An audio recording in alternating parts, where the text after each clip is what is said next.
So today I'm going to go through NLIS, go over a few issues, some of the questions that have been raised, and I'll talk you through the NLIS system.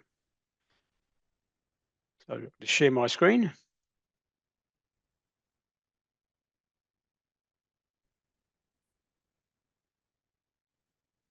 This is the homepage of NLIS, so www.nlis.com.au. And from here, we need to log in or set up a new account if you haven't got an account already. So we'll click here and we'll go via My MLA. So you can go directly into NLIS for now, but that's going to change shortly. And when everyone needs to go through to NLIS via My MLA. So I've already created a My MLA account. So click in, it says my password. It's pretty easy to remember because it's just an email address, standard sort of login for most people's accounts. And you can set up a dashboard if you have anything you're interested in, particular markets, you can set them up. You see slaughter figures, the Eastern Young Cattle Indicator. So if you're interested in some stats and figures and what markets are doing, you can add them in. Today, we'll just go straight through and say we're going to go into our NLIS account. You can also add your LPA, and Xander mentioned about LPA. You know, every 2 years you pay for your accreditation. Other ones here, they're probably not applicable to those small holdings or hobby farms. So I'll click on to continue to NLIS. And you can have more than one account. So if you're looking after your property, maybe your friends or your neighbor's property, you can have multiple accounts all linked to the one. So I'm going to log into my producer account. That's my producer account here. Log in. Takes me straight to my producer account. Now, from here, there's a help tools, something you need to look into. So help. Click on help tools. And I've got cattle listed, and I'll change that. So sheep mobs, cattle. These are all the user guides available for cattle. So what these device numbers mean, click on that, it'll open it up. How to run reports. So you go through this, I'm not going to open any of these up. There's a fair few of them. So a whole range of reports for you to use and to help you guide through transferring and running of reports. Click back home. Today we're going to do a transfer of some cattle and some sheep. I've only got sheep mobs because I'm in New South Wales. I haven't had to do it yet. So the first thing we need to do is, from your home page, I want to change my types of livestock right at the top. Go. Now I want to add sheep individual. Might as well add the lot. Got some goats I might have on there, 1 or 2 goats. And we do have South American camelids. And I dare say most of you know what they are, but they're alpacas and llamas. So we do have them in our database. So we continue. And now I have more than one species I can work with. Today we're going to do a transfer of some cattle, and we're going to do some sheep as well. So we'll click on cattle first. Another thing to keep in mind also is this is my email address. Don't send me any stuff because I don't always look at this, but keep your details up to date. Click on change and you can modify your email address so we can inform you of these sorts of webinars, other sessions we may do, put you on a monthly bulletin. You can always opt out. We put you on a monthly bulletin notifying you of any changes of what's going on. So it's going to hide this header up here. There's a button called hide header. Click on that.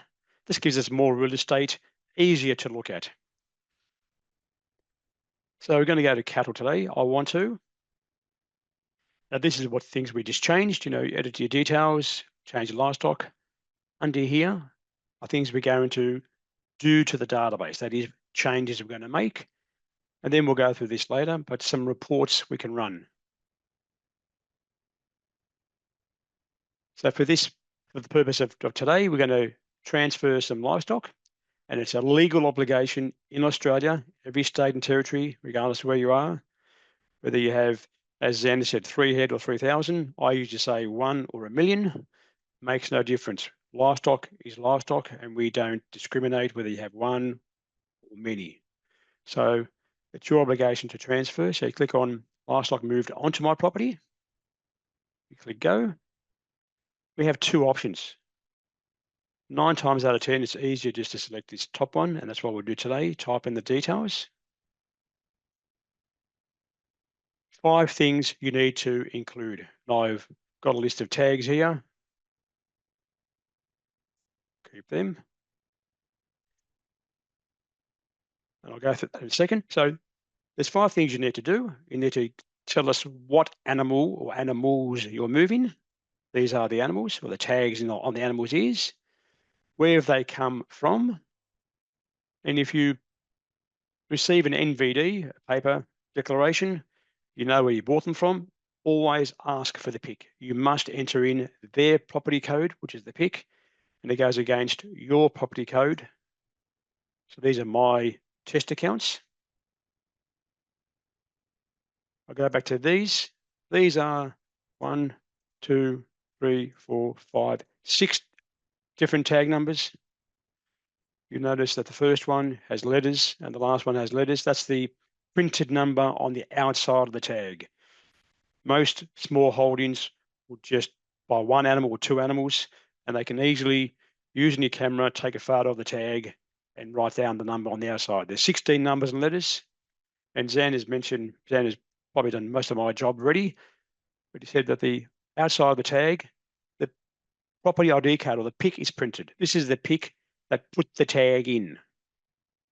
So this is what the outside of the tag looks like. The number printed on the outside, printed on the outside. And these are the microchip numbers. You can't see them. You need to use the same type of scanner you see at the vets with the cats and dogs. Usually a handheld wand, it's called. It's a stick, usually about 60 centimeters long. And you can use that. You don't need to buy one. You can just eyeball the tag. Everyone's got a phone now, a high resolution phone on their. Sorry, has got a phone and a camera, high resolution camera. So just use that to get the numbers. Typically, or particularly if you are only buying 1 or 2 animals. If you're buying 20, 30 animals every week, you need to assess that yourself. Now, part of LPA, if you are part of LPA, you need to you need to have an NVD. We'll just make up an NVD number. So the 5 fields, E-tag numbers, where they've come from, where they've come to, that's me, my property, it's my legal obligation. And a waybill number, it can be an NVD, LPA NVD number, a waybill number, a travelling stock statement, all those things, and when they moved. We'll say they moved today. We hit continue. This has given us final confirmation you're about to record this movement. They're coming from this property, they're going to this property. That's the waybill number. That's the date. And these are the tag numbers, or the cattle in this case. We hit send. That's now going to send it to the database. Now, this is the live rural production database, the ones that you'll be using. Gives us a receipt number or an upload number. And this upload ID tells us that in this file, this is what we did.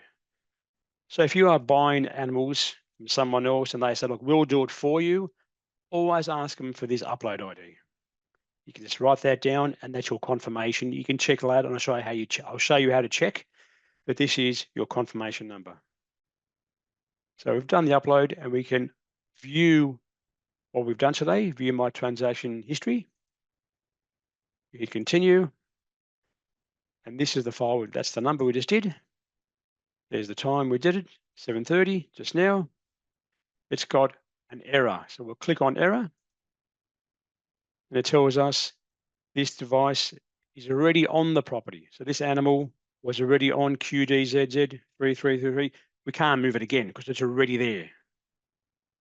So, and I put these in so we can identify, issues. We can show you what they look like. It comes up complete. It means it comes up like this one, complete. It says no errors occurred. They've all gone through. So a couple of different areas, and I've used different numbers so you can see them. That's the RFID, and these are the NLIS IDs. This is warning us that this animal, this tag, was not on the property we said it was. We said take it from this property, but it wasn't there. It was on another property.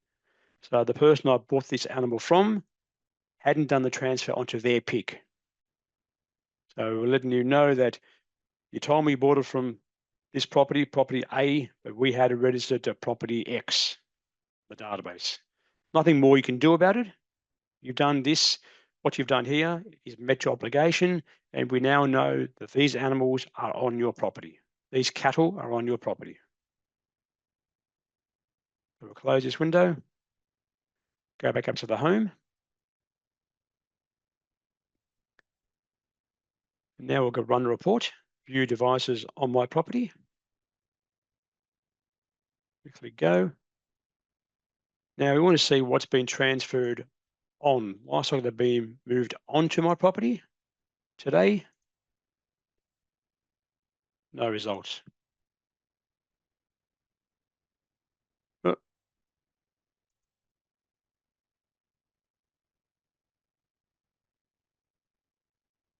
I made a mistake somewhere. I'll get to it in a second. There they are. Sorry, I've used it since that long. I still have problems using it. But there's the NVD sewer number that we used, the date just now. And although there were 6, only 2 were transferred on in this upload because we had error with those 2 tags. So that's a very simple process of doing a transfer and checking. If someone tells you, I've done the transfer for you, you need to run this report that says livestock transferred onto property, and we hit go. We fix the date range, today's date. So if someone tells you that's what we bought last week,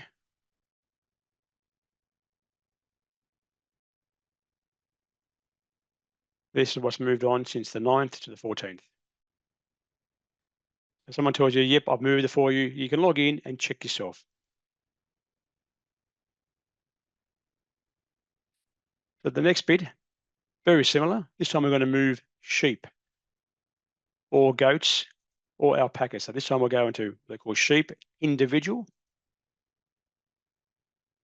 Now you notice that this is expanded. It has different functions. We're going to use this one. Livestock moved onto my property. Sheep, goats, South American camelids. Click on this one. So that's what we're moving on this time, not cattle. Exact same thing. I'm going to type it in on the screen. Some tag numbers that I got before. Put them in there. So exact same thing. 2 I used electronically. These 3 I got my Samsung camera out, took a photo of them and typed them in. I'm moving them to here. I've come off this property. We use a different waybill number. This time we go 4, 2, 3, 4, 5, 6, 7. Now it's asking us for how many head. This is the difference. I mean, this is the big difference, that we now have 6 fields. The reason we have this is because we have 1, 2, 3, we have 5 tagged animals. Xander mentioned that newborn lambs in 2025 have to be identified. So if you buy some sheep in May 2025 and you buy 10 head,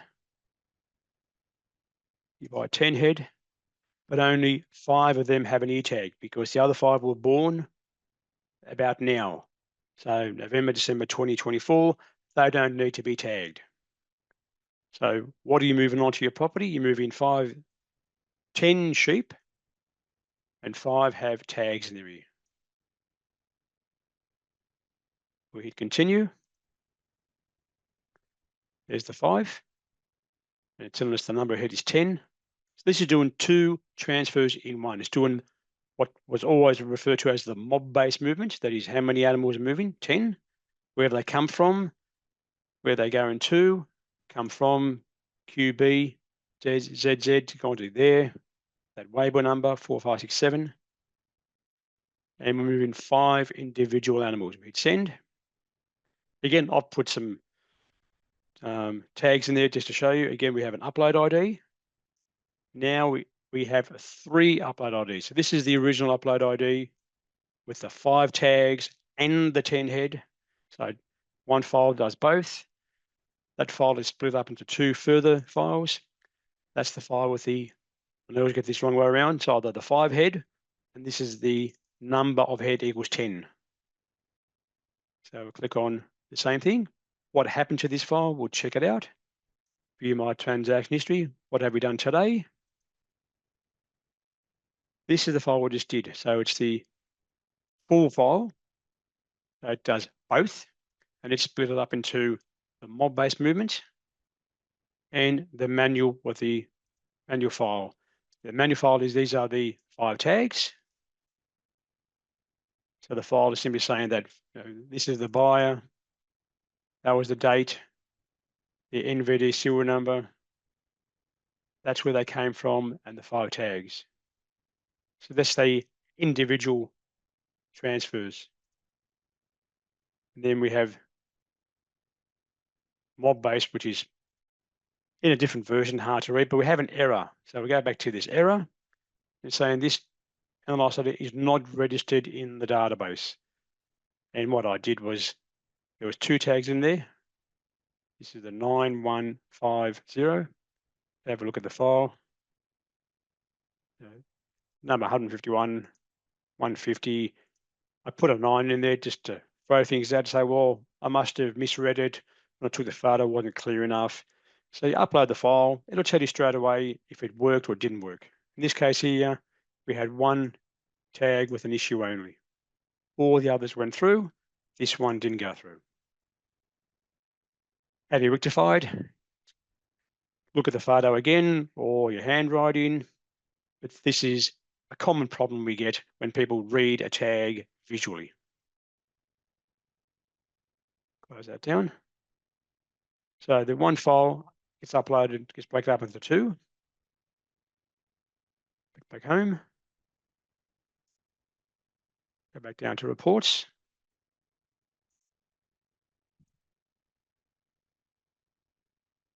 Also transfer it onto the property.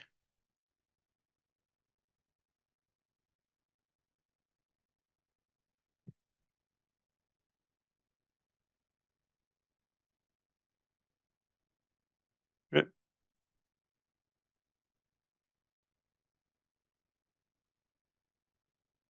With the combination of all of them.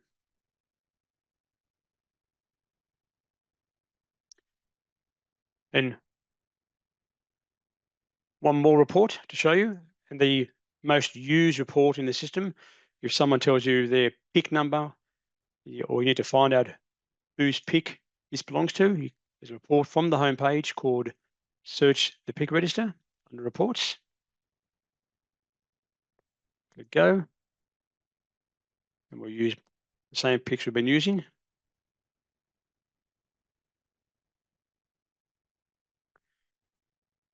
So if you have a tag, the first 8 characters of the tag tells you who applied the tag, who bought the tag and put the animals in. Doesn't always mean that's where the animal is, because we've transferred it.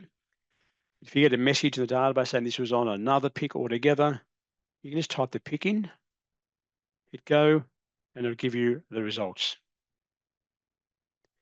So this is our most used report. It's called Search the PIC Register. And you can use it for a number of different reasons, but particularly someone tells you their name, where they are from, you can have some more information here to narrow the search down and find their PIC. Come back home.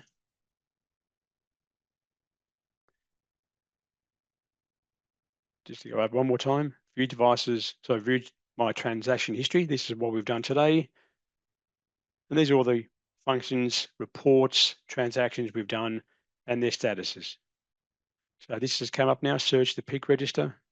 So we just ran this report. A lot of this doesn't mean much to people, but we ran a report for this PIC. So there's a record every time you use the system. And just before I sign off again, there were a couple of questions in the Q&A when I was answering some of the Q&A about orange tags or breeder tags, post-breeder tags. You leave a tag in for life. You buy animals, you leave the tags in for life. If a tag falls out and it was born on your farm, you put another breeder tag in. But if it wasn't born on your farm, you've bought it from somewhere else, you put a post-breeder tag in. You don't have to cut a tag out to put your own tag in. You leave the tag in, but if it falls out, replace it with your own tag if it was born on your property, or replace it with a post-breeder tag, whether it's cattle or sheep, with a post-breeder tag if it was introduced onto your property.